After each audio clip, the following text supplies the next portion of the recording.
Welcome back to my channel, guys. Today we will be talking about anime side characters.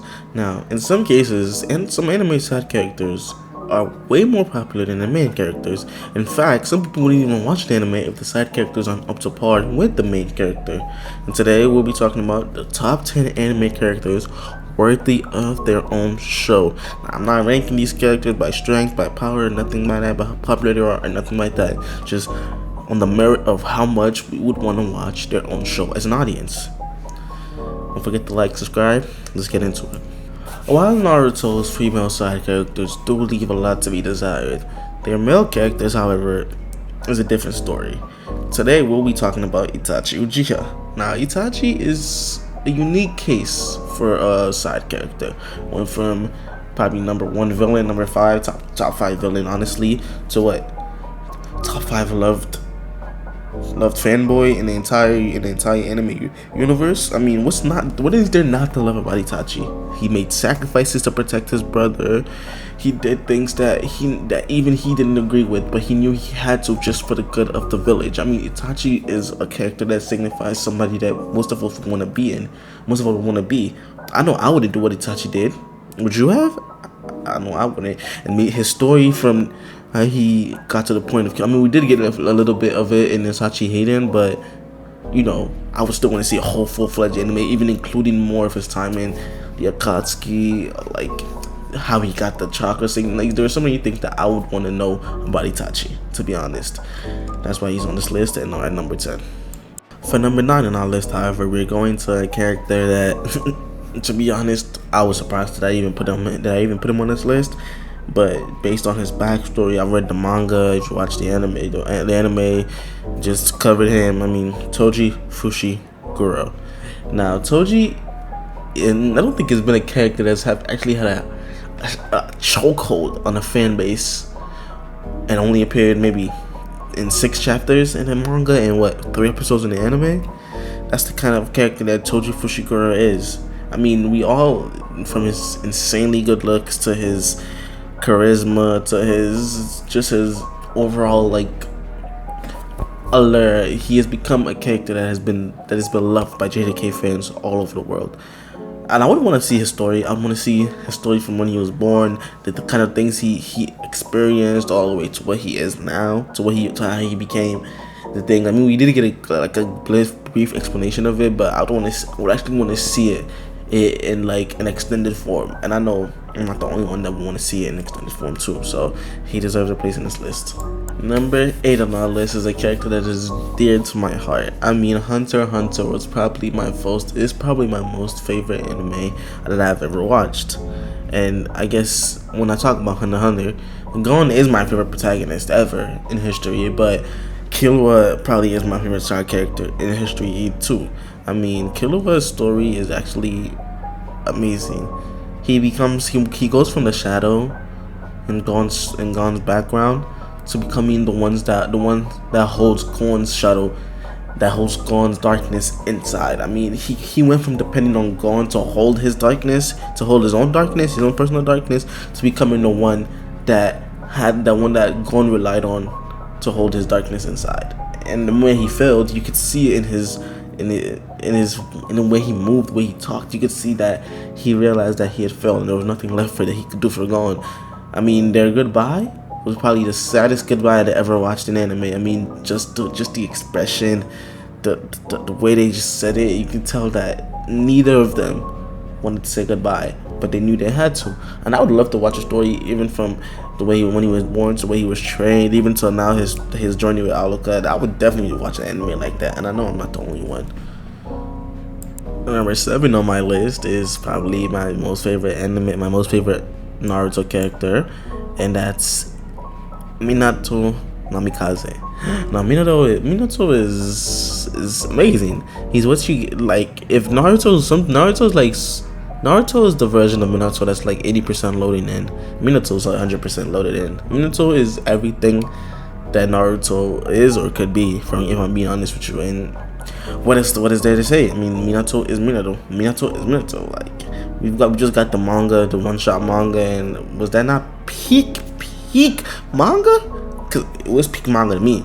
his story is actually amazing. I mean, you would think there's not much more to cover, but after reading the manga, his one-shot manga, I have ideas for a whole lot of possibilities for you to even consider when it comes to Minato, if we're writing a manga or watching an anime for him. And I hope he gets his own show at some point in the future. Maybe an even extra manga just centered around him. I mean, it's possible because of how popular he was. I mean, he won the popularity poll. Like come on now, it's Minato. Come on. And then his relationship with Kushina, I would love to see more of that dynamic. I mean, so many things you could write about Minato Namikaze for sure. Number 6 on my list is a character that a lot of people might not agree with being on this list, but I say Levi Ackerman. Now, Levi, I would love to see an anime or manga about how Levi became so strong. I mean, we knew it's his Aquaman blood, but like we didn't see the training that he did. I mean, no matter how strong he was, he must have done some training to get to the point where he is. I would love to see how his relationship with Hanji and Erwin developed, how he got his squad, more of an in-depth personality with his squad and everything like that. You know, just how he became the short king that he is today. I mean, Levi is what a lot of us short people aspire to be. I mean, serious, loved, handsome. I mean, I don't know what to tell you, man. Levi used to make my skin bro. I'm not, hey, yo. I mean, shit. Levi was just him. There's nothing else I can say. When the anime was airing out, like I think it was season 1. Was it season 1 or was it season 2? I can't remember when Levi was. It was season 1, yeah, for sure. He was him. That's the facts. Now for what number mine? I mean, these characters are so like good. I mean, okay, I think it's number 5. But for number 5 on my list, I put Goldie Roger and Shanks the GOAT on the list. Now, Goldie Roger and Shanks are extremely. I had to bunch them together just because they're both from the same anime, and so that's a fact. But not even just because of that, but because I feel like their stories will probably mirror each other. I mean, I would love to see Goldie Roger's story from when he was young to what he became now. Like, come on, would you not want to see that? Would you not want to see that? I know I would. And then Shanks, I mean, what did he do after he left? Goldie Rogers, after he left Buggy, after Roger died and disbanded the crew. Like, how did he meet the crewmates he has now? How did he meet Ben Beckman? I mean, we know how Roger met Rayleigh, but like, how did he meet the other members of his crew? I would love to see both of their stories intertwined. I know Oda would definitely give us something like that. Maybe he might do it in a movie for each of them. I mean, that would be amazing.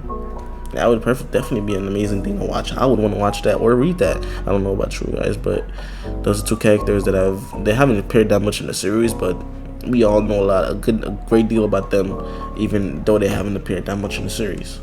4 is Jiraiya. Does Jiraiya even have a last name? Give me a second, I'll check that. Okay, I just checked it, and apparently he doesn't have a last name, so we'll go with Jiraiya the Gallant. Now, Jiraiya's story is something, like, I guess it gets overlooked a lot by the Naruto fandom, just because, I guess, we have Naruto, Minato, Itachi, but like, am I the only one that's interested in how Jiraiya went from like young to old, like his journey to the Hidden Rain village, his journey from when he was just a peeping little kid to Sanin? I mean, I'm interested in that. What he did after the Hidden Rain missions that he undertook. I mean, this is a man that went over how many S-rank missions? I know some of them had to be dangerous or life-threatening, and I want to see what those missions were. What did he do for the village? Like, is Jiraiya? I would love to see what Jiraiya was and how he did what he did. That's why he's number. Is he number 10, 9, 8, 7, 6, 5, 4 on this list? I think number 4. So for number 3 on my list, we have a character that I think. I hope nobody hates this character because there really isn't anything to hate on him for. But we have everyone's favorite detective, L. Laliet, whatever his name is. I don't know how to pronounce it, to be honest with you. I might be butchering that, but L is a character. I mean, I don't know. Light story after season 1 really it wasn't worth it anymore. I would have felt better if they ended it after maybe Light 1 after he killed L. I would have no issue with it. Maybe season 2 could have been like going through all of L's cases and seeing and just remembering what a goat that L really was. I mean, this was the greatest detective in the world. I would have loved to seen all the cases that he had solved. I mean, for all we know, L might have solved who committed who was Jack the Ripper, and we never knew that. Like, there were so many mysteries that we could have put out to solving in this world. Some mysteries that were never solved. Like, I don't know, man. I think they really messed up Death Note after season 1, but maybe that's just my personal opinion. Anyway, I feel like L deserves his own show where he goes through all the missions that he has done, all the mysteries that he has solved. I think he's worthy of his own show. That's why he's number 3 on this list. Now, number 2 on my list, I mean, I say he's worthy of his own show, but I mean, I guess at this point, the show might as well be his, is GOJO Satoru. I don't have to explain too much about GOJO Satoru. I mean, everything has already been spoken, he's already been explained. His presence, the man shows up in the series, and he steals everything. He steals our girls, he steals the show from Itadori, he steals our mothers, our daughters, our sisters. I mean, what else do we have to say? It's GOJO freaking Satoru. Like, the peak is, he's peak human being, peak man, peak everything. Like, you think the light skins are bad? Imagine if it's a character like GOJO actually existed in the real world. They'd be over for us. Like, man, we wouldn't have anything else. This would be the second coming of freaking Genghis Khan or something. I don't know what they tell you. It's freaking GOJO Satoru. But like, all jokes aside though, I really wonder what I mean, the man is already the strongest. I wonder how a show about him would go. It would have to be a comedy.